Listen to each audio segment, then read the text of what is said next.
जानी, मैं राजकुमार बोल रहा हूं। तो जानी ध्यान से सुनो, जहां आग होती है वहां तो धुआं जरूर निकलता है। तर मी तेच बोलतोय निळू बोल्या तुम्हाला, बघत राहा पडद्यामागचं राजकारण। रत्नाकर औसेकर यूट्यूब चॅनल सादर करीत आहे पडद्यामागचं राजकारण, पडद्यामागचं राजकारण, पडद्यामागचं राजकारण। रत्नाकर औसेकर आवाजांचा बादशाह सादर करीत आहे। सर्व प्रकारच्या राजकीय प्रचार सीडीजच्या निर्मितीसाठी एकमेव नाव Ratnakar Ausekar. Contact 9890 39 87 88। Online recording CDs देणारं महाराष्ट्रातलं एकमेव नाव रत्नाकर औसेकर। 51 आवाजांचा बादशाह रत्नाकर औसेकर। कॉन्टॅक्ट 9890 39 87 88। मित्रांनो, आपला सकाळचा भोंगा तर चालूच राहणार आहे, पण आता रत्नाकर औसेकर यूट्यूब चॅनल खास आमच्या प्रेक्षकांसाठी एक विशेष कार्यक्रम चालू करतोय। त्याचं नाव आहे पडद्यामागचं राजकारण। आणि मित्रांनो, या पडद्यामागच्या राजकारणाची संकल्पना जर कोणाची होती तर ती होती आदरणीय स्वर्गवासी दादा कोंडके यांची। 1995 साली दादा कोंडके लातूरला आले होते वाजुका चित्रपटाच्या प्रीमियरसाठी। आणि मित्रांनो, या वाजुकाच्या प्रीमियरच्या वेळेस दादा कोंडके लातूरला येणार याची माहिती मला मिळाली आणि एका मित्रानं मला सांगितलं की मी तुझी दादा कोंडकेची ओळख करून देतो। आणि मी लॉजवर पोहोचलो मित्रांनो। आणि त्यावेळेस त्या दादा कोंडकेंना भेटण्यासाठी शिवसेनेचे मातब्बर लोक त्या काळातले त्याला भेटण्यासाठी, तर दादा कोंडके स्पष्ट सांगितलं, मी कोणत्याही कार्यकर्त्याला भेटायला इच्छुक नाही, मी फक्त रत्नाकर औसेकर नावाचा कोण कलाकार आहे त्याच्यासाठी मी अर्धा तास राखीव ठेवलेला आहे, असं दादा कोंडकेंनी सांगितलं। त्या दिवशी मला कळालं की दादा कोंडके हे एक सामान्य कलाकारांबद्दल, एक मराठवाड्यातल्या ग्रामीण भागातल्या कलाकारांबद्दल दादा कोंडकेंना किती प्रेम आहे हे त्या दिवशी मला। आता आजकाल कलाकार असे राहिले नाहीत मित्रांनो। आणि मित्रांनो, दादा कोंडकेंचा हात माझ्या पाठीवर पडला त्या दिवशीपासून रत्नाकर औसेकरने मागे वळून पाहिलेलं नाही मित्रांनो। तर त्यांनी मनातून आशीर्वाद दिला होता। त्यांना माझी स्टोरी एवढी आवडली होती। आम्ही आणि दादा कोंडके मिळून एक चित्रपट काढायचा आमचं घाट चालू होता, स्टोरी तयार होत होती आणि दादा आपल्या सर्वांना सोडून निघून गेले। नाहीतर आज रत्नाकर औसेकर या चित्रपट सृष्टीमध्ये कुठेतरी तुम्हाला नाव ऐकायला नक्कीच मिळालं असतं। मित्रांनो, मला निर्माता व्हायचं होतं, मी निर्माण करत होतो। दादा कोंडकेने आमचं मिळून ठरलं होतं की आपण एक सुंदर अशी फिल्म तयार करूया, पण नियतीपुढे आणि नशिबापुढे मित्रांनो ह्या जगात काहीच मिळत नाही। नशिबाला दोष देत आम्ही आयुष्याची ह्यात हे आता माझं 64वं वर्ष मला लागलेलं आहे मित्रांनो। ही गोष्ट मी 30 वर्षापूर्वीची तुम्हाला सांगतोय आणि 30 वर्ष सांभाळून ठेवलेला हा दादा कोंडकेंच्या भाषणाचा ठेवा मी आज माझ्या रत्नाकर औसेकर यूट्यूब चॅनलच्या सर्व दर्शकांसाठी, सर्व प्रेक्षकांसाठी, महाराष्ट्रातल्या तमाम जनतेसाठी, करोडो जनतेसाठी ओपन करत आहे की दादा कोंडकेंचं पहिलं व्हिडिओ भाषण। दादा कोंडकेंनी अनेक भाषणे केली पण ऑडिओ क्षेत्रात, पण व्हिडिओ मधलं दादा कोंडकेंचं भाषण हे 30 वर्षापासून मी माझ्या लायब्ररीमध्ये राखीव ठेवलेलं होतं। ते भाषण मी आज ओपन करतोय माझ्या तमाम मराठी दर्शकासाठी। आणि मित्रांनो, मला कल्पना आहे की दादा कोंडके हे सर्वसामान्यांच्या गळ्यातले ताईत होते। 35 वर्ष दादा कोंडकेंनी या महाराष्ट्रातल्या जनतेला हसवण्याचं काम केलेलं आहे।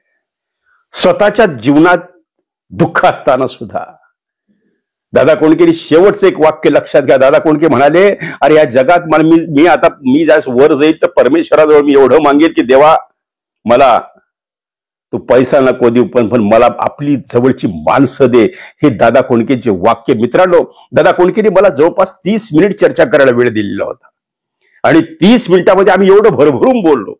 भ्रष्टाचारावर बोललो, सरकारवर बोललो, अन्यायावर बोललो, गुंडगिरीवर बोललो, खून दरोड्यावर, सगळ्या गोष्टी आमच्या चर्चा झाल्या आणि त्यांनी ओळखलं की रत्नाकर औसेकर काय कलाकार आहे. आणि मित्रांनो, आज मी हा ठेवा तुमच्यासाठी ओपन करत आहे. दादा कोंडकेचं ते भाषण तुम्ही जर आज पाहताल तर तुम्हाला, मी तर म्हणतो, हे शिंदे सेनेच्या गटाच्या लोकांनी पाहायला पाहिजे, शिवसेनेच्या, आणि उद्धव बाळासाहेब ठाकरे उबाटाच्या लोकांनी सुद्धा हे भाषण अवश्य आपल्या लायब्ररीत ठेवावं, आपल्या संग्रहात ठेवावं. की दादा कोंडके जर आज असले असते, दादा कोंडके जर आज असले असते तर दादा कोंडकेला किती यातना झाल्या असत्या ही शिवसेना तुटती म्हणल्याबरोबर. मित्रांनो, मी गेले 9 तारखेपासून मी पाहतो या महाराष्ट्रामध्ये फक्त एकच चर्चा सुरू झाली, वाल्मिक कराड, धनंजय मुंडे, आका, भ्रष्टाचार, 32 खून, एवढे खून, तेवढे खून. प्रेक्षक कंटाळले देतो. वर्तमानपत्र उघडलं की आज आका असा बोलले, ते तसे बोलले, धनंजय मुंडे म्हणले मी का राजीनामा देऊ, माझी काय चूक आहे. कुणाची चूक नाही, नीतीची चूक आहे. मित्रांनो, या महाराष्ट्राच्या राजकारणात पुढे काय वाढवून ठेवलेलं हे देवालाच माहिती आहे. जर अशा पद्धतीनं गुंडगिरी राजकारणात येणार असेल, अशा पद्धतीनं भ्रष्टाचार राजकारणात फोपवणार असेल तर या महाराष्ट्रात एक लक्षात ठेवा, पुन्हा कालची बातमी आहे की कोरोनानं तोंड वर काढले, पण नीतीचा झटका जर बसला ना, हे बडे बडे बडे बड्यांना श्वास घ्यायला मोकळा केला नाही. एका क्षणात झटकन फ्यूज निघून गेले. अरे करोडो रुपये चिल्लर करून टाकलेले ह्या कोरोनानं. आता तरी सावध व्हा मित्रांनो. मला रोज रोज निगेटिव्ह बातम्या, रोज रोज हे तुम्हाला त्यांचं विश्लेषण, वाल्मिक कराड असं म्हणले, धनंजय मुंडे तसे झाले, प्राजक्ता माळीला असाच आरोप झाला, तिचे अश्रू बाहेर आले, काय काय काय काय मी बोललो. आणि मित्रांनो, मला खोटं नाही सगळं, मी कालपासून मी म्हणत विचार की आता मला काहीतरी नवीन द्यायचंय माझ्या दर्शकांना, माझ्या युट्यूब चॅनलच्या लोकांना, मला काहीतरी, म्हणून मी सुरू केले पडद्या मागचं राजकारण. आणि या पडद्या मागच्या राजकारणाची फार गंमत कहाणी मी तुम्हाला माझ्या युट्यूबच्या चॅनलच्या माध्यमातून सांगणारच आहे.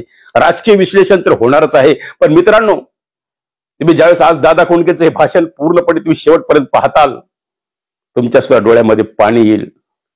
या आज असे शिवसैनिक, कडवट शिवसैनिक कुठे आहेत? आज जर दादा कोंडके असले तर त्यांच्या आत्म्याला, त्यांच्या जीवाला काय वाटलं असतं? मित्रांनो, खरं सांगतो, दादा कोंडकेंच्या ज्यावेळेस मी संपर्कात आलो, दादा कोंडकेंनी पुन्हा मला हॉटेल श्रेयसला पुण्याला अनेक वेळा बोलवलं. त्या ठिकाणी आमच्या मीटिंग झाल्या, त्या ठिकाणी आम्ही बोललो, गप्पा मारल्या आणि एक जिव्हाळ्याचं नातं दादा कोंडकेंसोबत निर्माण झालं होतं. तुम्हाला खोटं नाही सांगत, दादा गेले, मी पूर्ण दिवस जेवलेलो नाही.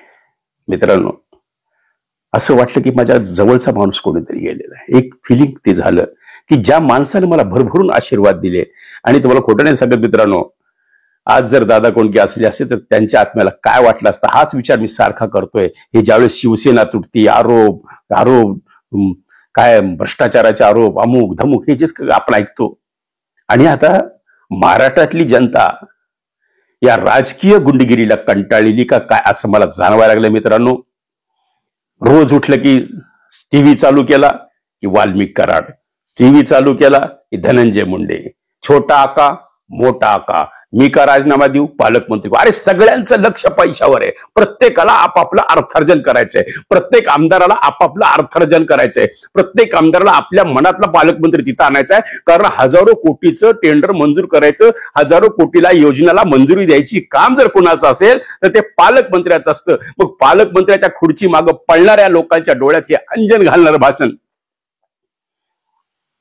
दादा कोंडके बोललेले. मित्रांनो, मला दादा कोंडके एक मनातली गुपित गोष्ट, दादा नाहीये तर आज जर दादा असले असते त्यांनी तुम्हाला ही गोष्ट सांगितली असती. बाळासाहेब ठाकरे ज्या वेळेस शिवसेनेची सरकार इथं मुख्यमंत्री बनण्याचं ठरलं, मुख्यमंत्री मनोहर जोशी ठरले आणि बाळासाहेब ठाकरेंनी पहिल्या सुरू जर कोणाला बोलवून घेतलं, दादा कोंडकेला बोलून घेतलं होतं की दादा बोला, कोणतं खातं पाहिजे. दादा कोंडकेंनी बाळासाहेब ठाकरेंना विचारलं की बाळासाहेब आपण कोणत्या खात्यावर आहे? कारण तर बाळासाहेब काय म्हणाले, दादा मी सेना प्रमुख राहणार आहे. मग दादा कोंडके म्हणाले बाळासाहेबांना की बाळासाहेब आपण जर सेना प्रमुख राहणार असेल तर मी तुमचा सैनिक होणार आहे. सैनिकाचा अधिकार माझा काढून घेऊ नका आणि मंत्र्यासारखी हलकी जागा मी कामावू.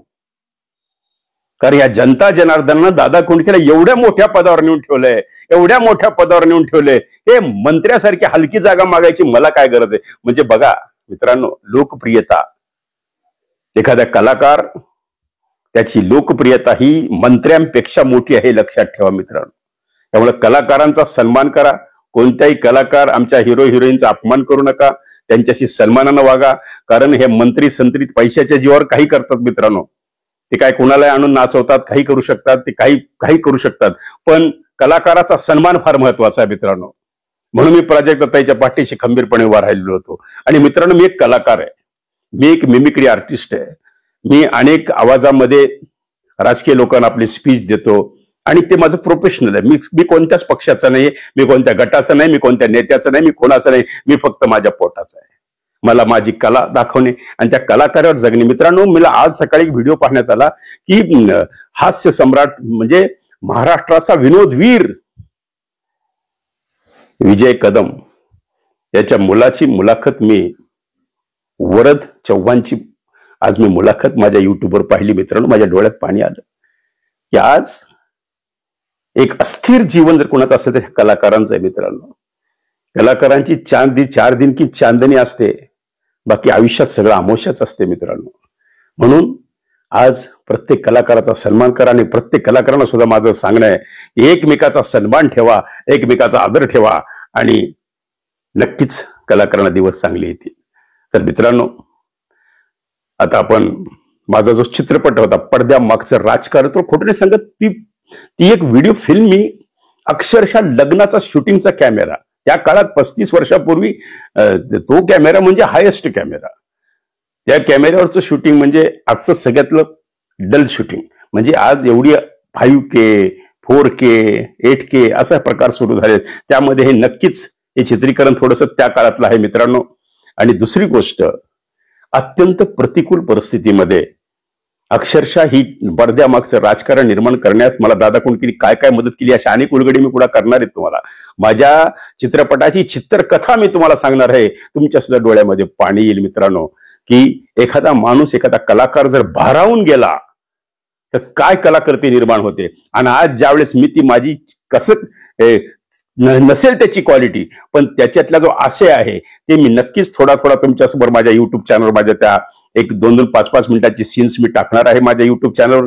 पडद्यामागच्या राजकारणाला भरभरून आशीर्वाद द्या. जसं तुम्ही माझ्या गाडी माझा नेत्याला आशीर्वाद दिला, जसा तुम्ही माझ्या सकाळच्या भोंग्याला आशीर्वाद दिला. सकाळचा भोंगा तर हा चालूच राहणार आहे, त्याच्यात बंद होणार नाही. गाडी चालूच राहणार आहे, ती बंद होणार नाही, कारण अजून भरपूर काय आपल्याला करायचं आहे. पण मित्रांनो, खोटं नाही सांगत, या वयाच्या 64व्या वर्षी अजूनही माझ्यामध्ये तीच उर्मी आणि तीच जिद्द आहे कला निर्माण करण्याची.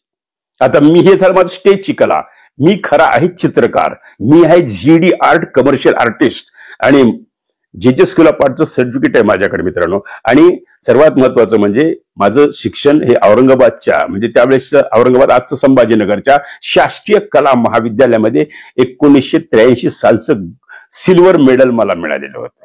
आणि या सर्व, आणि त्याच वेळेस माझी ही मिमिक्रीची कला बाहेर आली आणि एक आवाजाचा बादशाह म्हणून आज संपूर्ण महाराष्ट्र, कर्नाटक आणि गुजरात या 3 राज्यामध्ये आपल्या स्टुडिओमधून ऑडिओ रेकॉर्डिंग जातं. आणि मित्रांनो, आज महाराष्ट्रातले अनेक नगरसेवक, अनेक ग्रामपंचायत सदस्य, अनेक जिल्हा परिषद अध्यक्ष, अनेक आमदार आवर्जूनपणे आपल्याकडं ऑडिओ रेकॉर्डिंगचं काम करतात. माझा स्टुडिओ पुण्याला नांदेड सिटी येथे सरगम बिल्डिंग मध्ये, आणि लातूरला तर ऑफिस आहे. आणि असे माझे 2 ठिकाणी माझं काम चालतं. आणि कला क्षेत्रात राहायला मला आवडतं. पण आज मला का न जाणे वाटलं की माझ्या तमाम महाराष्ट्रातल्या मराठी माणसांसाठी हा ठेवा ओपन करायचा. तर मित्रांनो, पडद्यामागचं राजकारण हे चालूच राहणार आहे. ह्याच्यातल्या बरेचसे एपिसोड होतील आणि ह्याच्या सगळ्या मनोरंजक कहाण्या, घटना, कशी ते झालंय सगळं मी तुम्हाला सांगणार आहे मित्रांनो. पण आता काय झालेलं आहे, मला थोडं फ्रस्ट्रेशन का आलेलं आहे, मला थोडं नैराश्य का आलेलं आहे की ज्यावेळेस तुम्ही बीडच्या ज्या कहाण्या, बीड वासेपूर ह्याची कहाण्या तुम्ही ऐकता, धरसुरेश दसांचं जे आपण ऐकतो, म्हणजे 9 तारखेपासून ज्यावेळेस राजकारणाचे गुन्हेगारीकरण हे शिरलेलं, आणि हे सहज सहज कोणाला गायब करणे, सहज एखाद्या अधिकाऱ्याला गायब करणे, सहज कोणाचा मर्डर करणे, आणि ज्या पद्धतीने संतोष देशमुखचे हाल हाल करून त्याला मारलं. संभाजीराजेची आठवण आली की संभाजीराजाला काय यातना झाल्या असत्या. त्या तेवढी भयानक क्रूर हत्या. त्याच्या पोस्टमार्टम मध्ये सांगण्यात आलं की एकाही ठिकाणी 1 इंचचा जागा रिकामी होती. म्हणजे त्यावेळेपासून थोडस मन विचलित झालं, आणि रोज तेच तेच विश्लेषण, रोज तेच तेच खून, खंडणी, अमुक खंडणी, तमुक खंडणी, काय भ्रष्टाचार, राख घोटाळा, राख माफिया, वाळू माफिया, हाय वा, हे सगळं ऐकून ऐकून तुम्ही कंटाळलेला आहात. म्हणून तुम्हाला आज मी विशेष भेट देत आहे. तर चला, आपल्याला तर दररोजच बोलायचं तुमच्याशी, पण आता ऐकूया. माझे गुरु, माझे कला क्षेत्रातले गुरु. तुम्हाला एक सांगायचं राहून गेलं मित्रांनो, मी बोलण्यात मी विसरून गेलो की मी एक चित्रकार आहे, आणि मी एक चित्रकार म्हणून माझं जीवन सुरू करण्याची माझी, आता जरी मध्ये संसाराच्या रहाटगाडग्यामध्ये 20-25 वर्षापासून चित्रकला माझी मी थोडासा हात बंद ठेवला असल्यामुळे, तरी पण मी पुन्हा माझी चित्रकला सुरू केलेली आहे.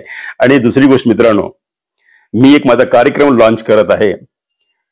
रडायचं नाही, लढायचं. रडायचं नाही, लढायचं.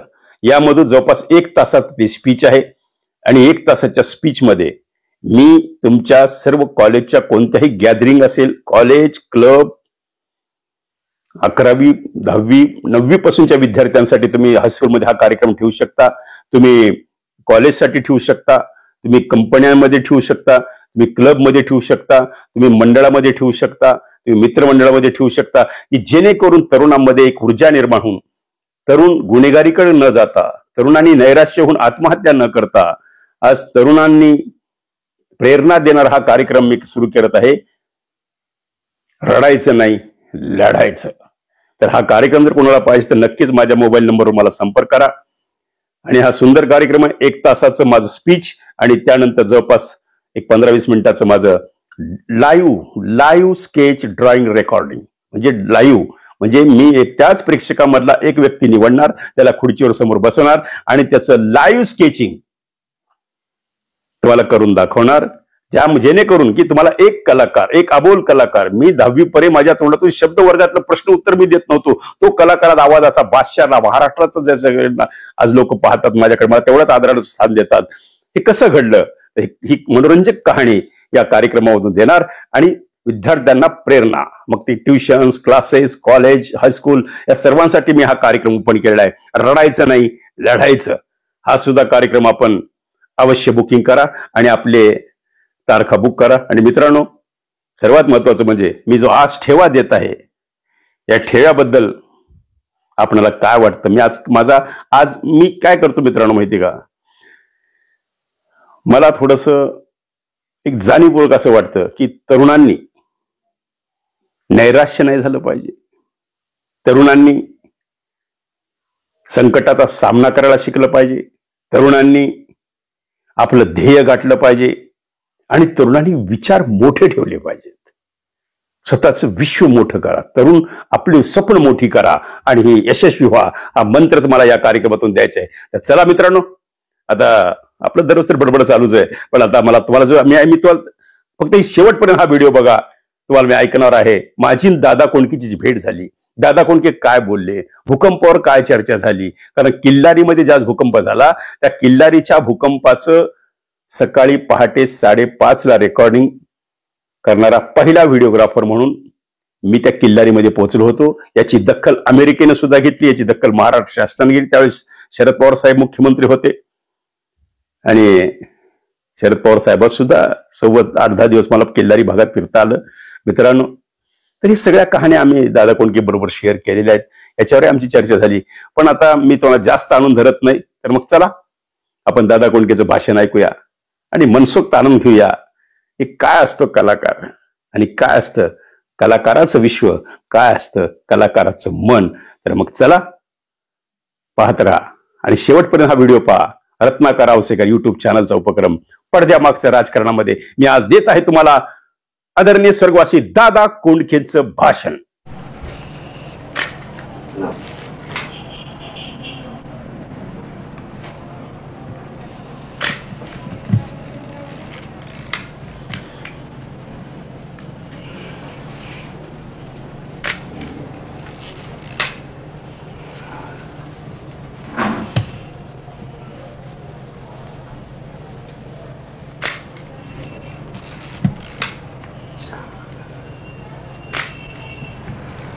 दादा काहीतरी इतिहास घडवायचा मला. त्या माझ्या मराठी माणसाला दाखवून द्यायचं की जे ज्यांना सध्या सत्ता आणि संपत्ती नशाने जे गोरगरिबाला लुटतात, इथं कुठेतरी सर्वसामान्य माणूस जागा झाला पाहिजे. मी म्हणतो असे हजारो दादा कोणते तयार झाले पाहिजे आणि हे संपूर्ण भ्रष्टाचार स्कॅन्डल घोटाळे जे निघतात ते सगळे निपटून निघाले पाहिजे. दादा माझ्या एक शब्दात तुम्ही म्हणून तुम्ही आता एवढं बोललाय तर मला वाटलं मीच बोलतोय. मी काय बोला विचारच करत होतो. नाही तुम्ही हजार दादा कोणी निर्माण होणार ना, हा पहिला आहे ना. दुसरा तुमच्यापासून सुरुवात होऊ देत, म्हणजे हजारो निर्माण करतील, तुम्हाला निर्माण करायची हिंमत आहे अजून. तुमचा कार्यक्रम यशस्वी हो आणि असे तुम्ही लोकांसमोर सारखे व्हावं. माझी पहिली टिफिन तुमच्या चरणी अर्पण होईल दादा फेब्रुवारीमध्ये, आणि तुमचा आशीर्वाद घेऊनच मी पुन्हा माझ्या पुढच्या क्रांतीला सुरुवात करेन. हे आपलं संधी आवडतं.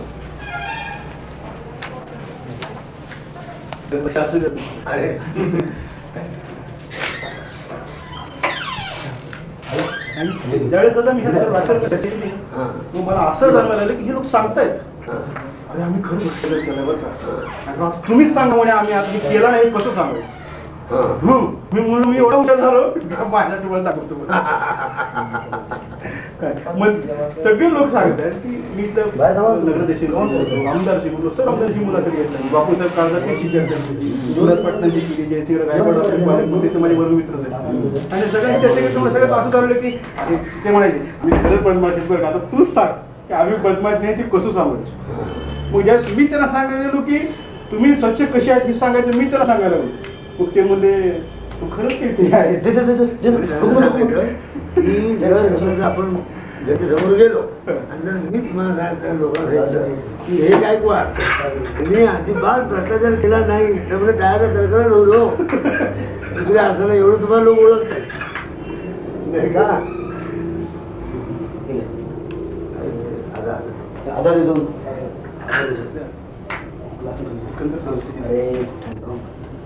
कुठेतरी आता तरुण पिढीने जागा होण्याची गरज आहे.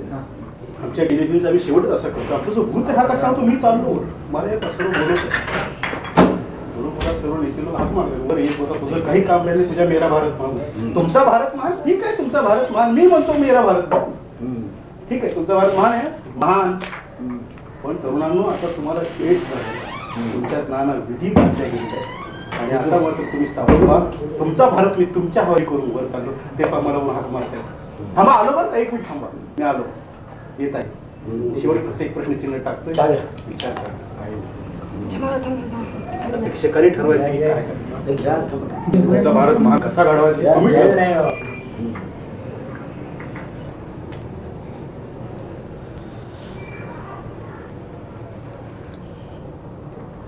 हे दादा मी तुम्हाला एक भूकंप कसे पाठवू की तसं कसं झालं जेव्हा भूकंप झाला तेव्हा पहिले व्हिडिओ कॅसेट हे गेले पहिले प्रेतांजवळ राडा पडला होता पूर्ण आणि एक एक प्रेत तुडवत मी पुढे सरतो कॅमेरा घेऊन. माझ्या हातपाय लटलट का होतो. 2 माणसांनी मला ठरलं म्हणजे तुला खतू नका ही वेळ महत्वाची ऐतिहासिक रेकॉर्ड आहे. म्हणजे दुसरा कोणी धाडस केलं नाही म्हणजे या प्रेतावर चढून शूटिंग करण्यात चित्रीकरण करण्यात. आणि मग मला त्याचा व्हिडिओ काढला का हां व्हिडिओ केली केली भूकंप. पण जुनं किल्लारी दाखवलं की भूकंप होणे आधी किल्लारी कसं होतं, तिथले लोक कसे होते, तिथले घरं कशी होती, किती गुन्हेमध्ये राहायची.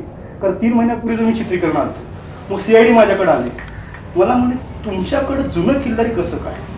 मी तुम्हाला माहित होतं भूकंप मला काय माहितीये.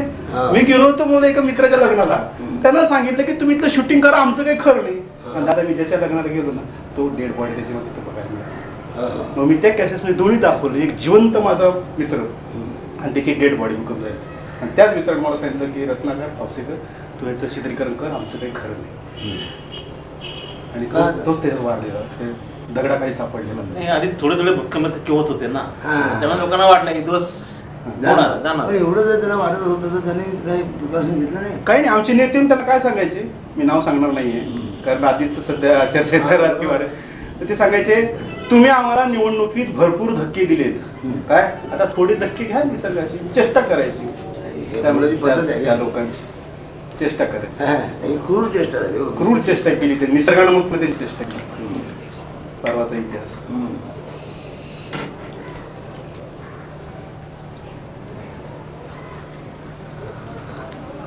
तुम्हाला भरभरून मला वाटत होतं.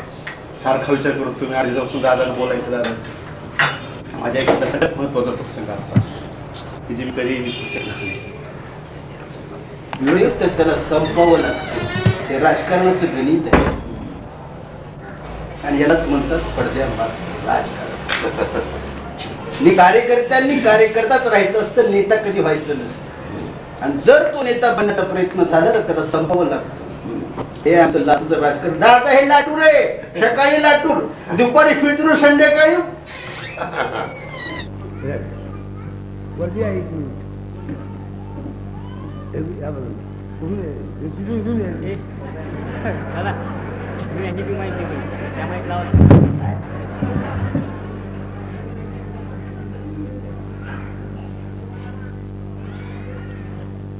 लातूरचे कलाकार हे बिचारे सकाळी आले, त्यांनी भेट घेतली, आशीर्वाद वगैरे मागितला.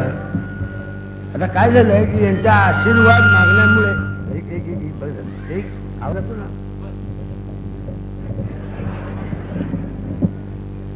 त्यांना म्हटलं आशीर्वाद मोठ्या माणसाचे घ्यायचे आणि आपण मोठे जात छे मी अजून हाफ पॅन्ट नसतो, मोठा कसला आलाय तेव्हा तुमच्यापेक्षा काही फार मोठा नाही, तुमचा गैरसमज आहे. आशीर्वाद द्या.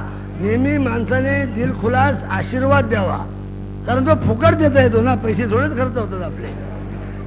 तेव्हा यांना आशीर्वाद आहेत आणि अतिशय चांगला माणूस आहे, चांगली कलाकार आहे ते, आणि यांची कला अशी वाढत जावो आणि त्यांनी सगळ्यांचं मनोरंजन करण्याचा दृष्टिकोन त्यांच्या एकूण कलेतून मी पाहिलं. पॅथॉस फार आहे, म्हणजे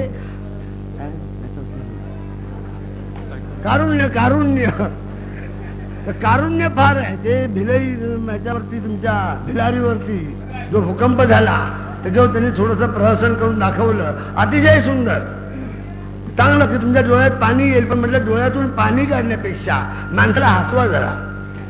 अर्थात भूकंपावर हसवता येत नाही, मलाही माहिती आहे, पण शक्यतो तुम्ही असा एखादा कार्यक्रम बसवा की जेणेकरून लोक विठामाजी पुरी करायच्या वेळेला हसत होते तसे हसायला पाहिजेत. तेव्हा याला मी अनेक आशीर्वाद देतो. धन्यवाद. तर मला जाहीरपणे सांगायचं आहे की हा बऱ्याच लोकांच्या मनामध्ये गैरसमज आहे. ज्या वेळेला सरकार स्थापन करत होतो त्यावेळेला बाळासाहेबांनी प्रथम मला घरी बोलवलं. मनोहर जोशी, नवलकर सगळे बसले होते. त्या बाळासाहेबांनी मला पहिले सांगितलं, दादा तुम्हाला कुठली जागा, कुठलं खातं पाहिजे बोला.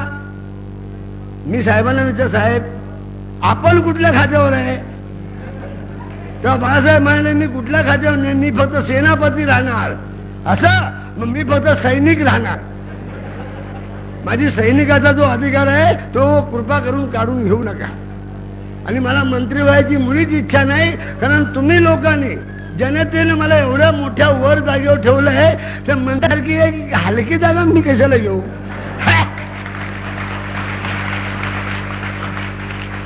आणि आता जी माणसं बाहेर तुम्ही पाहिली असाल, मी ज्या लॉजवर होतो त्या लॉजवर 2 तास उन्हामध्ये माणसं उभी होती. मला वाटलं वरून खाली त्यांच्यामध्ये उडी मारावी. एवढं प्रेम करणारे कुठल्याही मंडळावर एवढी प्रेम करणारी माणसं नाहीत. मंत्र्यांनी येऊन बघायचं, 4 माणसं येणार नाही, त्याची काय पिशाच आहे. अरे त्याला प्रेम असावं लागतं. 25 वर्ष माणसाला मी हसवलंय. त्यामुळे महाराष्ट्रातलं कुठलंही घर, मग ते जनता पक्षाचं असो, काँग्रेसवाल्याचं असो, दादा कोंडकेच्या घरासमोर उभा राहील, यातली अर्धी भाकरी जरी मला ती बाई जरूर आणून देईल की हा आपलाच माणूस आहे. तेव्हा अजूनपर्यंत मी तुम्हाला हसवायचा प्रयत्न केला, याच्या पुढेही मी करीन असं लोक म्हणतायत. कुणाला कसं काय मला माहित नाही. वर्तमानपत्रामध्ये आलं होतं की आता दादा कोंडके रिटायर होणार आहेत. शी, रिटायर फिरायला आपण कधी होत नाही. हो, जोपर्यंत मी तुम्हाला आवडतो तुम्ही मला आवडताय तोपर्यंत रिटायर कशाकरता व्हायचं. ते दुसऱ्या म्हाताऱ्या माणसाने रिटायर व्हायचं, आपल्यासारख्या जवानांनी रिटायर व्हायचं काय कारण आहे. तर काही पत्रकार मंडळी त्यांनी विचारलं, तुम्ही किती वर्ष जवान राहणार, किती वर्ष जवान राहणार. तो पण उषा जवान राहायचो, पण मला जवान राहणार. कमाल झाली यार. आणि असं असतं म्हातारपण हे वयावर नाही आहे, तुमच्या वागण्यावर आहे. हो, वयावर काय घेऊन बसतंय. वय किती असेल ना, आता सूर्याला वय किती झालं असेल. हो, याचा तेज कमी झालाय काय, शक्य नाही कधी. मान्यवर असल्यानंतर एखादा माणूस 30 वर्षातच म्हातारा होतो, त्याला आपण काय करायचं. त्या उषा चव्हाणच्या अंगामध्ये फार जोर आहे, अजून फार भारी बाई. हो, आहे ते आहे, त्यांचं सद्गुण गायला आपल्याला काही हरकत आहे का? ती बिचारी आता इथे नाही आहे, म्हणजे पिक्चर मध्ये मेली अजून आहे. आता थोडा गैरसमज होतो की काय बाई गेल्या काय, बाई मला सोडून कशा जातील, बाई मला सोडून जाणार नाही, आणि गेलीच बाई तर कुंकाचा टिळा लावून जाईल, तशी जाणार नाही. दादा कोणके अगोदर गेले बाई नंतर, असं कधी होणार नाही. ते आपलं तर काय, आपण कधी जाऊ म्हणा, पण जोपर्यंत तुमचं प्रेम आहे तोपर्यंत मी पिक्चर काढत राहणार. या चित्रपटामध्ये मी एक थोडीशी चूक केलेली आहे, त्याबद्दल मी दिलगिरी व्यक्त करतो. ती म्हणजे अशी की याच्यामध्ये थोडंसं कारुण्य घातलंय मी. काही लोकांना आवडलं, पेपर, पुण्याचे पेपरवाले, मुंबईचे पेपरवाले, त्यांनी खूप लिहिलं दादा कोंडकेचा वेगळा एक अभिनय, दादा कोंडकेची वेगळी कलाकृती वगैरे वगैरे वगैरे, म्हाताऱ्याचं काम अतिशय चांगलं केलं वगैरे, खूप स्तुती आली. मला नाही वाटलं बरं, कारण कुठेतरी तुम्ही रडलात. उषा चव्हाण मिली, मला पण बरं वाटलं, मी खरंच रडलो हो. ती बाई खुशाल अशी पडलेली, आणि त्या सवल रात्रभर दिवसभर माझ्या डोक्यात तोच विचार झाला की बाई मिली तर काय करायचं आपण, नाही काय मी दुसरा उपाय आहे असं नाही आहे, पण ही असली चांगली बाई, सुंदर बाई, नाचणारी बाई, देखणी बाई असं मरणं बरोबर नाही ना. बरं ह्याच्यामध्ये तुम्हाला थोडंसं रडायला आलं, माझी चांगली भूमिका म्हणजे तुमच्या डोळ्यात पाणी आलं.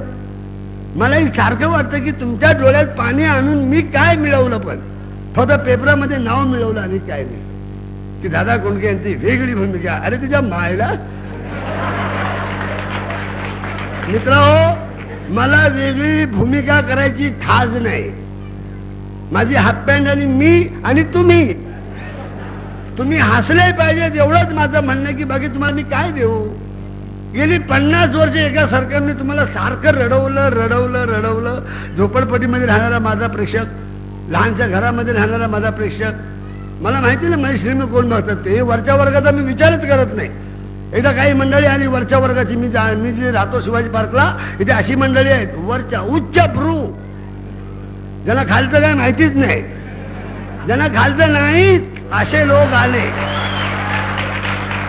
आणि त्यांनी मला सांगितलं तुम्ही वरच्या वर्गाकरता कधी चित्रपट काढणार. म्हटलं मी काय एवढं गाढव आहे काय, वरच्या वर्गाला हसवायची मला गरज नाही. अरे ज्या माणसाला डायबिटीज झालेला त्याला काय हसवायचं, बेकार त्याच्या मायला. तेव्हा म्हटलं गल्ला भरू पोट भरू लोकांना हसवायला मी आलो नाहीये. माझ्या शेतकऱ्याला, माझ्या कामगाराला, माझ्या मजुराला मी हसवण्याकरता निर्माण झालोय. माझ्या आईने तेच सांगितलं की मरता मरता का होईना पण तू गरीबाची लक्षात ठेव, गरीबाला हसव, बाकी लोकांचं काय देणं घेणं नाही. तुम्ही मला एवढं श्रीमंत करून ठेवलंय तर पैशाचं काय करावं हा मला पण पेच पडलेला आहे. आता वाटायचं म्हटलं तर प्रत्येकाला 2-2 रुपये जातील, कारण जवळजवळ 6 कोटी मराठी माणसं आहेत, आणि एवढा काय माझ्याकडे पैसा नाही हो. 5-6 कोटी म्हणजे फार झालं नाही का, आणि असं काय वाटत कोण बसतही नाही. तेव्हा तुम्ही मला एवढं श्रीमंत केलंय की मला मंत्री व्हायची गरज नाही, पैसे घालायची गरज नाही, कुणाची इतरांची पर्वा करायची गरज नाही. मी जो सांगतो की जोपर्यंत हा मराठी माणूस माझ्या पाठीमागे उभा आहे तोपर्यंत दादा कोंडके कोणाच्या बाप्पाला भीक घालणार नाही कधी. तेव्हा मित्र हो, तुम्ही असं माझ्यावर जे प्रेम केलं, गेली 25 वर्ष आम्हा दोघांवर, उषा चव्हाण आणि मी, तेव्हा काय तुमचं आमचं देणं घेऊन लागतं किंवा आपले पहिलं नातं कुठलं असेल माहित नाही, कारण त्याशिवाय माणसं प्रेमाने एवढी येत नाही कधी हो. असे 2-2 तास कोण उन्हामध्ये उभं राहत नाही हो. मैताला उभं राहते तर बघायला कोण राहतो मला यायला. जर तुम्ही एवढं प्रेम करत, त्यामुळे असं वाटतं मनामध्ये की तुमचं कसं उतराई होऊ. पण शेवटी मी ठरवलं की तुमचं उतराई कशा करता व्हायचं. मी तुमच्या घरचा माणूस आहे, तेव्हा तुमचे आभार मी मानू कशा करता. पण घरच्या माणसाने आपण वडिलांनी आपला जन्म दिला म्हणून आपण कधी वडिलाला म्हणतो हा तुम्ही मला जन्म दिल्याबद्दल धन्यवाद, म्हणजे त्याला धन्यवाद म्हणजे त्याने दुसऱ्याला जन्म दिला, सगळा आपल्याला दिलाय ना. तर घरच्या माणसाचे काही ठिकाणी धन्यवाद मानायचे नसतात, काही ठिकाणी आभार मानायचे नसतात. उद्या लग्न झालं, समजा बायको आपली बाळण झाली, म्हणजे बायको कधी म्हणते तुम्हाला वा वा मी तुमची फार आभारी आहे, असं कधी होत नाही. तेव्हा तुमचे काय मी आभार मानण्याकरता उभा राहिलो नाही, तुम्ही माझेच आहात, मी तुमचाच आहे. मी चुकलो तर तुम्हाला कान पकडायचा अधिकार फक्त बाळासाहेब ठाकरे आणि तुम्ही या 2च व्यक्ती नाही, बाकी कोणी नाही करायचं. तेव्हा मित्र हो, जसं आपण इथं प्रेम केलं माझ्यावरती, गेली 25 वर्ष करत आहात. हे म्हणजे पाणी, अहो आजकाल अंगठा दाखवायची सोय झाली राहिली नाही. तेव्हा जसं तुम्ही माझ्यावर प्रेम केलं तसं मी तुम्हाला हात जोडून विनंती केली की प्रत्येक मराठी चित्रपटावर तुम्ही प्रेम करा. मला माहिती आहे ही कदाचित बरोबर नसतात, चांगली चित्रपट येत नाहीत, तुमचं मन गुंगवून टाकतील अशी त्यांची ताकद नसते. हे जरी कबूल झालं तरी पण तुम्ही पिक्चर बघावा आणि त्याला तुम्ही प्रोत्साहन द्यावं. आता बाळासाहेबांचं मी एकच धरणं धरून बसणार आहे की कुठेही मराठी चित्रपट लागेल, मुंबईला लागो कुठेही लागो, याचं वरचं तिकीट आता किती आहे? 25, इथे 10 आहे, म्हणजे फार चांगलं आहे हो. मुंबईला जे थिएटर आहेत सेंट्रल प्लाझा ह्याचं तिकीट आहे 35 रुपये वरचं बाल्कनीचं, आणि शेवटचं खालचं तिकीट आहे 15 रुपये. अरे 15 आणि 25 रुपये म्हणजे माझा मराठी म्हणून कसा येणार हो? आम्हाला काही नको, मुंबईला 10 रुपये तिकीट वरचं आणि शेवटचं तिकीट 5 रुपये किंवा 3 रुपये करा, बाकी आम्हाला काही नको. ही विनंती मी बाळासाहेबांना आपल्या वतीने करणार आहे आणि लवकरच ते दर आम्ही कमी करू आणि जास्तीत जास्त लोक चित्रपट बघतील याची आम्ही दक्षता घेऊ. जय हिंद, जय महाराष्ट्र.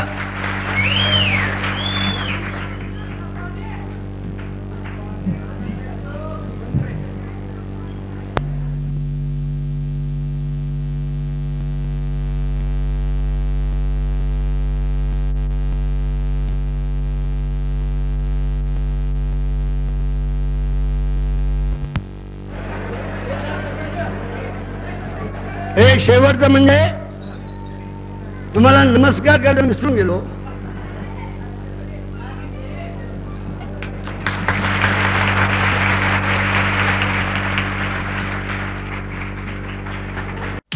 आवाजाचा बादशाह रत्नाकर औसेकर यांच्या YouTube चॅनलला लाईक करा, सबस्क्राईब करा आणि आपापल्या ग्रुपवर शेअर करा.